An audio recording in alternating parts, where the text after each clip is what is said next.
ہو سکتا ہے کہ جیسے ہماری نماز ہو اسی طرح ہوتی ہو، لیکن آج ان کی نماز ہماری نمازوں سے بہت مختلف ہے، دو طرح سے یہ مختلف ہے۔ میں یہ کہوں گی کہ اس بات کو نا آپ تھوڑا اور ریسرچ کیجیے گا کہ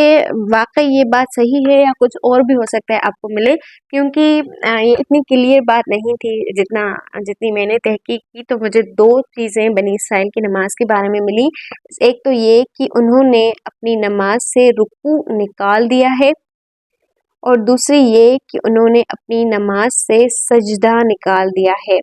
ایک راہب کے مطابق، ایک راہب کا کہنا ہے، یعنی کہ ایک بنی اسرائیل کے عالم کا کہنا ہے، درویش کا کہنا ہے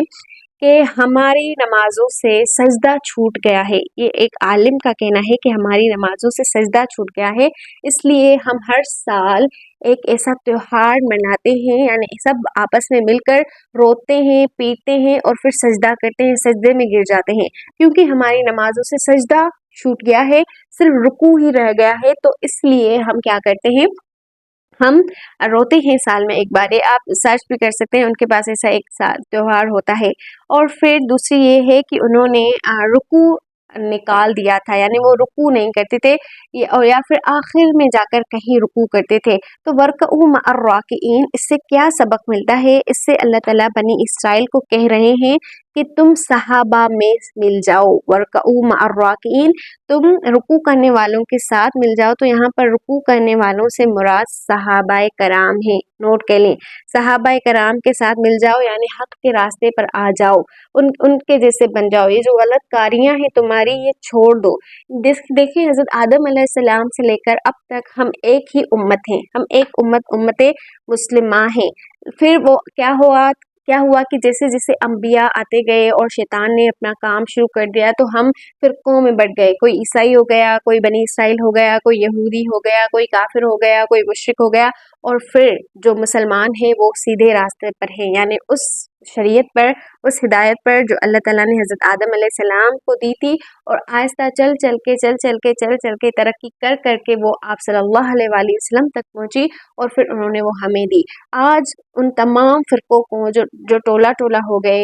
اسلام سے دور ہو گئے، حضرت آدم کی شریعت سے یا انبیاء کی شریعت سے الگ ہو گئے، ان سب کو ایک ساتھ جمع کر کے بلایا جا رہا ہے آپ صلی اللہ علیہ وآلہ وسلم کے ذریعے کہ وَارْكَعُوا مَعَ الرَّاكِعِينَ، رکوع کرنے والوں میں سے کے ساتھ ہو جاؤ، رکوع کرو، یعنی صحابہ میں مل جاؤ، ایک امت بن جاؤ، ایک بن جاؤ، یعنی کہ سیدھے راستے پر آ جاؤ۔ تو پھر وَأَقِیمُوا الصَّلَاةَ، نماز قائم کرو، وَآتُوا الزَّکَاةَ، زکوٰۃ ادا کرو، وَارْكَعُوا مَعَ الرَّاكِعِينَ، اور رکوع کرنے والوں میں سے ہو جاؤ، یعنی رکوع کرو، یعنی الگ مت بن جاؤ، تم کوئی الگ نہیں ہو۔ اس کے بعد اللہ تعالیٰ آیت نمبر 4 میں بنی اسرائیل سے مخاطب ہو کر فرما رہے ہیں، 44 میں فرما رہے ہیں أَتَأْمُرُونَ النَّاسَ بِالْبِرِّ، کیا تم خود لوگوں کو نیکی کا حکم دیتے ہو، وَتَنْسَوْنَ أَنفُسَكُمْ، دوبارہ نوٹ کیجیے گا، أَتَأْمُرُونَ النَّاسَ بِالْبِرِّ، کیا تم لوگوں کو نیکی کا حکم دیتے ہو، وَتَنْسَوْنَ، اور تم بھلا دیتے ہو، أَنفُسَكُمْ، اپنے آپ کو، وَأَنْتُمْ، اور حالانکہ تم تَتْلُونَ الْکِتَابَ، کتاب کو پڑھتے ہو، أَفَلَا تَعْقِلُونَ، کیا پھر تم عقل نہیں رکھتے؟ یہ 4 چیزیں ہیں جو بنی اسرائیل کو کہی جا رہی ہے، اور ان کے ذریعے ہمیں بھی سبق دیا جا رہا ہے کہ تم عالم ہو، تم جاننے والے ہو، تم لوگوں کو نیکی اور بھلائی کا حکم دیتے ہو، لیکن تم خود کو بھول جاتے ہو۔ یہ کیوں ہوتا ہے؟ دیکھیں، ہم اپنے لیے اچھا چاہتے ہیں کہ سب میرے ساتھ اچھا کریں، مجھ پر تہمت کوئی نہ لگائے، مجھ پر کوئی جھوٹ نہ گھڑے، یا میرے پیٹھ پیچھے کوئی مجھ پر وار نہ کرے، سب مجھ سے اچھا ہو جائے۔ لیکن کیا ہم اوروں کے ساتھ اچھا چلتے ہیں؟ نہیں، ہم جیسا اپنے لیے چاہتے ہیں ویسا ہم اوروں کے لیے پسند نہیں کرتے۔ اس کا ایک مطلب یہ بھی ہے، کہ تم لوگوں کو نیکی کا حکم دیتے ہو کہ کیا صحیح ہے کیا غلط ہے، لیکن پھر تمہارے اپنے اعمال سے وہ نظر نہیں آتا، جیسے کہ تم لوگوں کو بتاتے ہو کہ حق کیا ہے اور پھر تم خود کو بھول جاتے ہو کہ اصل بات یہ بھی ہے۔ دیکھیں یہ تب ہوتا ہے علماء کے بیچ جب وہ خود کو کوئی چیز سمجھنے لگ جاتے ہیں۔ ہوتا کیا ہے کہ جو ہمارے درمیان تھوڑا بہت عالم ہو تو ہم اسے ایک الگ درجہ دے دیتے ہیں، ہم ان سے کہتے ہیں آپ دعا کریں، آپ دعا کریں گے تو ٹھیک ہو جائے گا سب کچھ، اور بس ہم تو ہیں ہی گنہگار، ہمیں تو اللہ معافی نہیں کرے گا، یا اس طرح کے اور الفاظ، یعنی کہ ایک بدگمانی سی اللہ تعالیٰ کے لیے کہ نہیں بس ہم تو گنہگار ہی ہیں اور ہم تو اللہ تعالیٰ کو راضی نہیں کر سکتے۔ تو پھر ہم عالموں اپنے بچوں کو ان کے پاس لے جاتے ہیں، ان پر دم کر دیں، ان پر پھونک مار دیں، آپ کے الفاظ کی تاثیر ہوگی، آپ خاص ہیں، اور پھر ان کو لگنے لگتا ہے ہاں واقعی شاید میں خاص ہوں۔ ہاں پھر وہ لوگوں کو تو کہتے ہیں کہ یہ کرو یہ نہ کرو اس طرح اس طرح، لیکن وہ خود کو بھول جاتے ہیں، خود کو پھر پرفیکشن کا ایک لیبل، ایک تکبر سا اندر آ جاتا ہے۔ تو یہ چیز ہمیں نہیں کرنی، یہ چیز بنی اسرائیل کے علماء میں آ چکی تھی، اور